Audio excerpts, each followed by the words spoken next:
Hello বন্ধুরা, সবাই কেমন আছো? মহুয়া ঘরকন্যায় তোমাদের সবাইকে স্বাগত। আজকে আমি আমার নতুন বাড়ি একটা শেয়ার করলাম তোমাদের সঙ্গে। কেমন হয়েছে বলো। আর তোমরা সবাই কেমন আছো? আর কীরকম ঠান্ডা পড়েছে বলো। আমার তো কিছুদিন থেকে খুব জ্বর হয়েছিল, অনেক ঠান্ডা লেগেছিল। এখন একটু ঠিক আছি, ভালো আছি, কিন্তু গলাটা বুঝতেই পারছো। আর বলো তোমরা সবাই কেমন আছো? আর এই ঠান্ডার দিনে তোমরা কি ধুঁকি খাচ্ছ? আমার জানো তো খুব প্রিয় ধুঁকি, কিন্তু আমরা যেই শহরে থাকি সেখানে মানে করি, মা করে, সবাই করে, কিনতেও পাওয়া যায়। কিন্তু এই শীতের সময় গ্রামের দিকে থাকতে খুব ভালো লাগে। কারণ কেন বলো তো, সব থেকে যে গ্রামে মাঠে খুব সুন্দর সুন্দর মানে সবজিগুলো হয় টাটকা টাটকা, আর যে ঘরে ধুঁকি টুকি এগুলো করা হয়, খাওয়া হয়, খুব সুন্দর।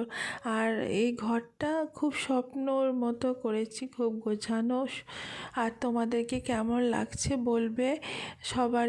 সবাই আমাকে অনেক অনেক ভালোবাসা দিও। তোমাদের ভালোবাসায় আমি অনেক যেন উপরে উঠতে পারি। আর তোমাদেরকেও আমার তরফ থেকে অনেক অনেক ভালোবাসা ও শুভেচ্ছা রইল।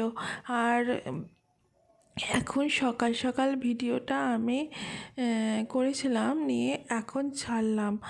আর আমি এখন মানে একটু ভালো আছি, কিন্তু প্রচণ্ড ঠান্ডা লেগেছে। আর তোমরা সবাই জানাবে কমেন্টে তোমরা সবাই কেমন আছো আর কি করছো। আর একটা কথা কি, তোমরা সবাই বলবে কেমন হয়েছে মানে বাড়িটা। আর অনেক সুন্দরভাবে করানো হয়েছে, কিন্তু সবারই পছন্দ তো একই না।